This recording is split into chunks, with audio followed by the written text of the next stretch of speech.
como base para el audio digital podemos tomar el CD de audio, ¿no?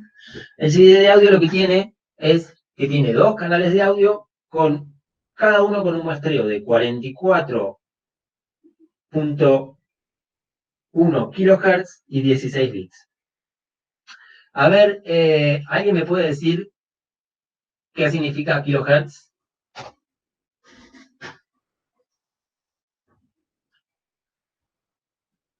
Clic, clic, clic.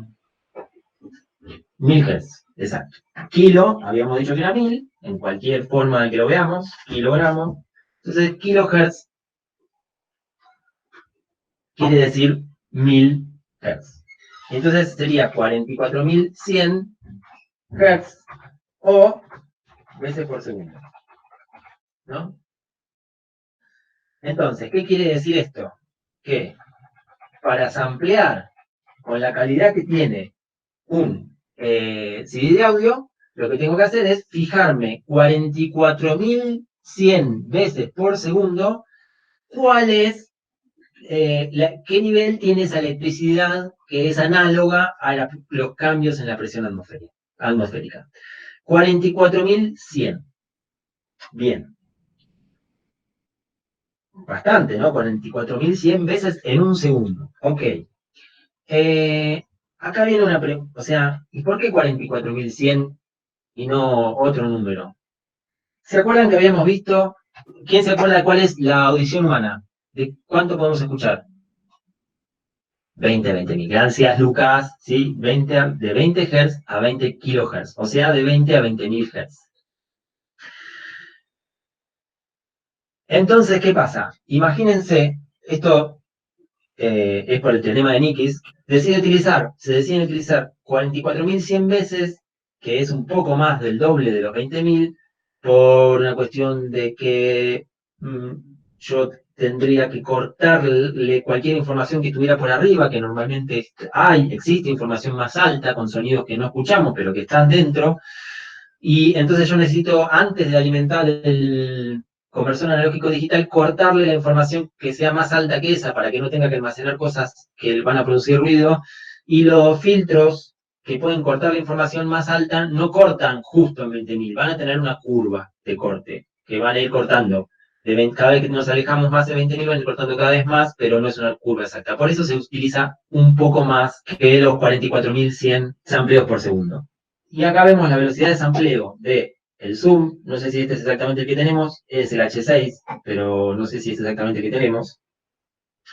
Y vemos que tiene 44.100, igual que el CD, 16 bits, 44.100, 24 bits, 48.000, 16 bits, 48.000, 24 bits, 96 kHz, 16 bits, y 96 kHz, 24 bits. Si volvemos un segundo al CD, habíamos visto que tenía 44.100, 16. O sea, el primero y el más bajo, el más choto, vamos a decir así, de las calidades que trae el Zoom, es la calidad de CD. Y a partir de ahí arriba empieza a subir más bits o más velocidad, o más bits y más velocidad, o mucha más velocidad y los mismos bits, o mucha más velocidad y muchos más bits. Cuando decimos que el CD utiliza 16 bits para almacenar los valores, ¿no? Ya, entonces quiere decir que esos 16 bits, ¿cuántos valores va a tener esta grilla si lo que usamos es 16 bits? Bueno, si podemos ver, si volvemos para atrás en la cuenta, 256. No estoy seguro. No. Bien. Habíamos dicho que un byte eran 8 bits y ese era 256. 500 y pico, dice Lucas. No. ¿Alguna otra opción? 512 sería 2 veces 256, dice usted.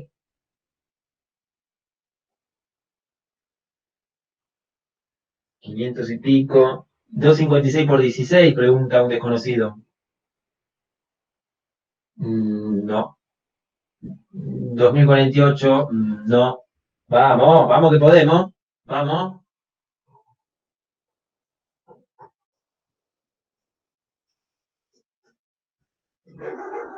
2048, no.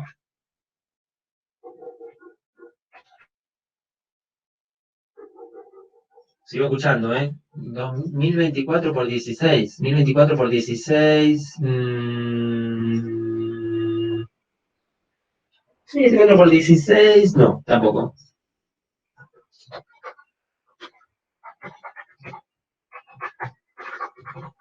Sigo escuchando, ¿eh? Mientras yo lo voy calculando, mientras ustedes siguen pensando. 12, 13, 14, 15, 16. Ok. Entonces tenemos 12, 13.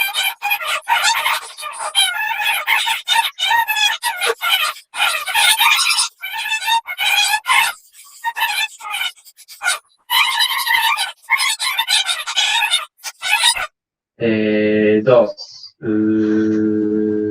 elevado a la 16, 65, ¿eh?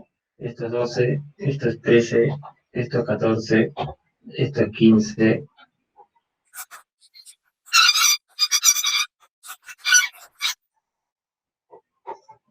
Bien, entonces, la calidad de CD estándar de el audio digital, lo más común es que sea 16 bits. Casi todos los formatos de usuario, todo lo que es de entregarle a un usuario para que ya escuche, estamos hablando de 16 bits. O sea, que la grillita que nos mide la altura del sonido, las variaciones de altura, tiene 65.536 posibilidades. Entonces, nos tenemos que fijar 44.000 y pico de veces por segundo para agarrar las frecuencias más altas, las variaciones más altas de velocidad que cambian más rápido, las tenemos que agarrar sampleando 44.000, por lo menos 44.100 veces por segundo para agarrar todo lo que normalmente podríamos llegar a escuchar. Y para agarrar el volumen, la amplitud, lo vamos a dividir, cuando hablamos de audio normal, de audio calidad normal, lo vamos a dividir en 65.000 espacios. Ahora bien, entonces, el zoom, cuando trabaja en 24 bits, la grilla esa horizontal, ¿en cuántas divisiones tiene? Muy bien, hizo la cálcula, Camilo, y es 16.777.216 posibilidades. Bueno, como verán, está bastante subdividido el eje en la amplitud, ¿no? Lo que nos va a permitir guardar la amplitud de manera profesional está bastante subdividido. Y lo que quiero que veamos es que esto es muy importante para el tema de la imagen, para el sonido lo mismo, pero para la imagen nos va a ser más claro, es que el hecho, por ejemplo acá, de 16 bits a 24 bits, habría un 50% más, ¿no? 16 más 8, 24, o sea, dividido en grupos de 8, que es como se divide en bytes, uno es 2 bytes y el otro es 3 bytes, o sea, es solo un 50% más. Ahora bien, cuando estamos hablando de bytes, cada byte duplica las posibilidades del anterior, con lo cual, efectivamente, es una medida logarítmica, lo que veíamos antes, ¿no? Duplica cada vez, en vez de sumar cada vez, y entonces las posibilidades son un montonazo más, no un 50% más. No es que en vez de 65.000 tengo 90.000, ¿no? 90 y pico de mil. Estamos hablando que de 65.000 me voy a 16 millones de posibilidades. Con esto quiero decir que cuando yo estoy trabajando con un sonido profesional de 24 bits, es mucho mejor que un sonido de 16 bits. Y un sonido de 16 bits ya estaría siendo muy bueno, ¿no? Acá tenemos que diferenciar cuando yo estoy trabajando de manera profesional, que yo lo que necesito es capturar la mayor cantidad de cosas de la que está en la realidad, para yo después poder trabajar y editar, y en base a eso, después sí, yo voy a poder trabajar con toda esa variedad y después de ahí elegir cuál es lo que le voy a entregar al usuario final. De toda esa gran variedad que tengo, yo después lo puedo, si tengo toda esa variedad, lo voy a poder editar y acomodar para elegir lo mejor, que es lo que después le voy a dar al usuario final. Por eso es que en el audio profesional yo utilizo mucho más bits para trabajar, para tener, ¿no? Entonces, digamos, volviendo a este gráfico que veíamos la distorsión, vamos a suponer que lo capturé bajo, ¿no? Entonces, si yo lo hubiera capturado con 16 bits y lo capturé 6 dB por debajo, o sea, a la mitad a la mitad de la altura, pero en realidad son solo 6 dB menos, en vez de tener 32.000 valores, en vez de tener 65.000 valores, más o menos 32.000 valores, estaría teniendo, por haberlo capturado un poco bajo, la mitad, 16.000 valores. ¿Se entiende? Entonces, si yo después puedo decirle, una vez que estamos en el ámbito digital, es muy fácil. Yo capturé los valores más o menos, y entonces lo que era, ¿no? A ver si lo podemos dibujar. ¿Sí? Si estamos hablando de un valor no de 16 bits, esto sería 16.000, más o menos, de 16.000 y pico, y esto sería menos 16.000, ¿sí? Ahora bien, si yo, en realidad, efectivamente, como esta onda que dibujé acá, llega hasta la mitad, aproximadamente esto va a ser 8.000, ¿no? Menos 8.000, esta línea acá, más o menos, ¿sí?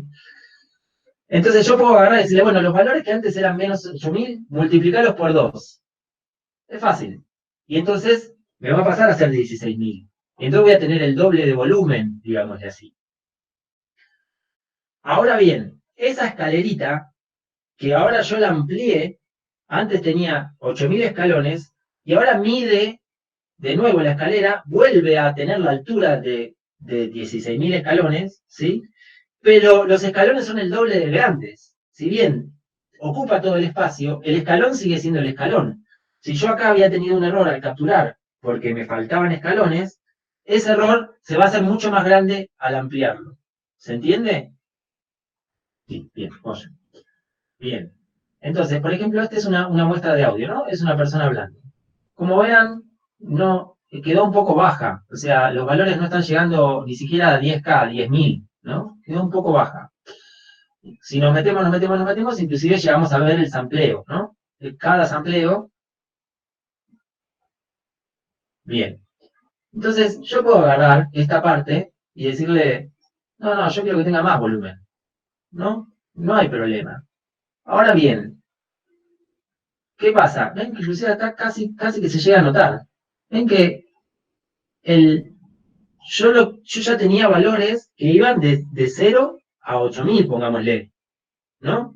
Entonces yo ahora digo, bueno, ok, multiplicalo, aumentale esos valores. Pero si yo ya tenía un valor que estaba en, por decir algo, en 100, y el otro el que le seguía estaba en 200.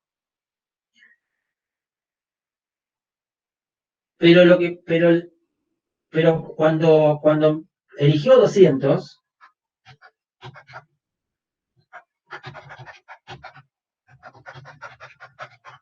pongámosle que es este caso que veíamos acá, ¿no? Donde tuvo que elegir, porque el escalón no le quedaba, el más cercano, el valor que tenía más cercano, lo tuvo que elegir, era ahí, pero tuvo que elegir el escalón que le quedaba. Cuando yo aumento ese volumen, ese error también lo multiplico. También esa diferencia, esa distorsión que había entre el valor original, yo al aumentarlo dentro de ese espacio, me va a dar con ese error más grande aún. Ahora bien, si yo en realidad este sonido, en vez de ir de menos 30 a más 30, fuera de, no me acuerdo los valores, en vez de fuera de menos 8 millones a más 8 millones, esa división, esa escalerita es muchísimo más chica, ese error es muchísimo más chico, y entonces yo lo puedo ampliar y después grabarlo en una escalera, ponerlo en una escalera mucho más chica, y va a ser, la precisión que tengo en el audio original va a ser mucho más grande que en la que después salgo. Entonces cualquier operación, cualquier cambio que yo haga no va a producir, no va a agregar ruido o agregar distorsión. No, al contrario, no va a agregar, por lo menos no va a agregar. Pero si yo parto de una grabación que está en 16 bits y tengo que operar sobre los escalones, los tengo que operar de alguna manera y aumentarlos o reducirlos o lo que sea,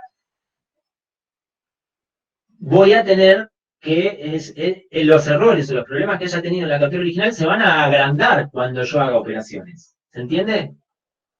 Contra más chica sea esa grilla, más definición voy a tener yo y después voy a poder hacer operaciones y al salir después una escalerita que tiene menos escalones, va a ser mucho más probable que no tenga problemas. Y lo último que les quería decir para cerrar el tema de audio digital por hoy, entonces tenemos que hay una relación entre la cantidad de bits que yo utilizo para samplear este eje, el eje Y, el eje de altura, en el cual yo mido cuánta electricidad hay análoga al sonido, eh, contra más bits use va a ser mejor, agregar un bit es como un montón más, esos son, digamos, conceptos que tenemos que tener claro. Entonces, contra más bits use, mejor va a ser representada la amplitud del sonido. Y contra mayor velocidad de sampleo utilice, contra más divida la grilla en este sentido, mejor voy a poder representar las frecuencias. ¿Sí? Contra más altas sean las frecuencias, mejor van a estar representadas contra más amplios tenga. ¿Sí? Entonces hay una relación entre la velocidad de sampleo y las frecuencias que puedo capturar y la cantidad de bits que utilice y la amplitud que puedo capturar. ¿Sí? Esto también va a estar relacionado con el otro concepto que vimos, la relación señal-ruido, la amplitud, ¿no? El ruido, contra más dividamos estos escaloncitos de la amplitud, vamos a poder meter el ruido en los escalones de más abajo, más chiquitos. Y entonces la relación señal-ruido es probable que sea más grande. Mejor. Bueno, el último, entonces acá el último, digamos, cierre de esto, ¿no? En lo que es, digamos, acá iría un conversor analógico digital, que entonces transforma esas variaciones en la electricidad, las transforma en bits, en ceros y unos, y después vamos a necesitar acá otro conversor digital analógico, un conversor digital analógico, que de nuevo, en base a los ceros y unos, va a tener que transformar eso a una electricidad, y esa electricidad va a ser alimentada, va a haber que amplificarla, y después alimentarla al parlante y vamos a volver a escuchar. Ahora bien, la ventaja fundamental de tener ceros y unos es, la principal tiene que ver con las copias. Yo al estar copiando ceros y unos, es mucho más fácil que yo no tenga pérdidas, porque si 0, 1, no hay mucho margen de error, o es 0 o es 1. En cambio, en lo analógico, en esto que veíamos al principio, ¿no? En un reloj analógico, ¿sí? Esto, al yo copiarlo, puede ir un poco más allá, un poco más acá, ¿no? Este reloj mide diferente que aquel, y entonces no es exactamente lo mismo, hay una pequeña variación. Cada aparato va a sumar ruido, entonces cada vez que yo copie algo analógico a otra copia analógica voy a tener cada vez más ruido. En cambio, en el ámbito digital, al yo estar copiando ceros y unos, por más que yo me agregue ruido diciendo 0 con ruido o siendo 1 con ruido, esto es una explicación medio metafórica, es mucho más fácil de entender y mucho más fácil de limpiar el ruido si yo tengo solo dos valores, 0 y 1. En cambio, si yo estoy diciendo todos los valores, el hecho de un poco de ruido va a influenciar un montón y va a ser mucho lo que me va a poder molestar, digamos. Y cada nueva copia voy a tener un agregado de ruido. No así en el ámbito digital, donde cada nueva copia lo más probable es que sea idéntica al original sin ningún tipo de pérdida. Para cerrar, una pregunta personal que quizás lo vemos en el próximo, por ahí un videito. ¿Alguno de ustedes, no personal, pero alguno de ustedes trabaja con sonido, música y el sonido, escuchó hablar del sonido valvular o no, los amplificadores con válvulas suenan mejor?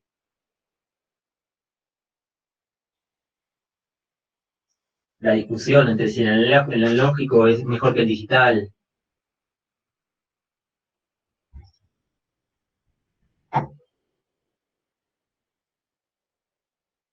Bueno, me alegro. Porque hay como una especie de, una cosa que tiene que ver con la venta de aparatos, que dicen que, bueno, no, que el digital suena muy frío y que entonces el analógico suena mucho mejor, y entonces se van a estudios. Sé que mi hermano tenía una amplia válvulas. Bien. Eh, Nada, por ahí se van a un estudio en Nueva York ya tienen todo grabado en digital y agarran y lo pasan por la mesa de mezcla analógica para después grabarlo de nuevo en digital, porque dicen que le da un sonido particular. Es cierto que le da un sonido particular. Lo que no es cierto es que esa particularidad no se puede reproducir dentro del ámbito digital. Pero bueno, nada, eso. Me alegro. O el tema también, ¿no? De los vinilos, ¿no? Porque el vinilo suena mucho mejor que el CD. No, el vinilo no suena mejor que el CD. Porque por definición va a tener más ruido. Es más, todos los vinilos que se graban hoy en día se graban en base a una grabación digital y después se baja vinilo. Entonces, no, es ridículo. Pero bueno, nada. Si no tienen esa discusión interna todavía, mejor. Yo escuché que el vinilo es más fiel, ¿viste? ¿Cómo va a ser más fiel si parte de... ¿Viste? Sí, pero eso nada, es marketing, es para vender vinilos. Bueno, chiques, ¿alguna consulta con esto? Bueno, acá me hace una pregunta interesante. ¿Dónde quedó la pregunta? Me la perdí.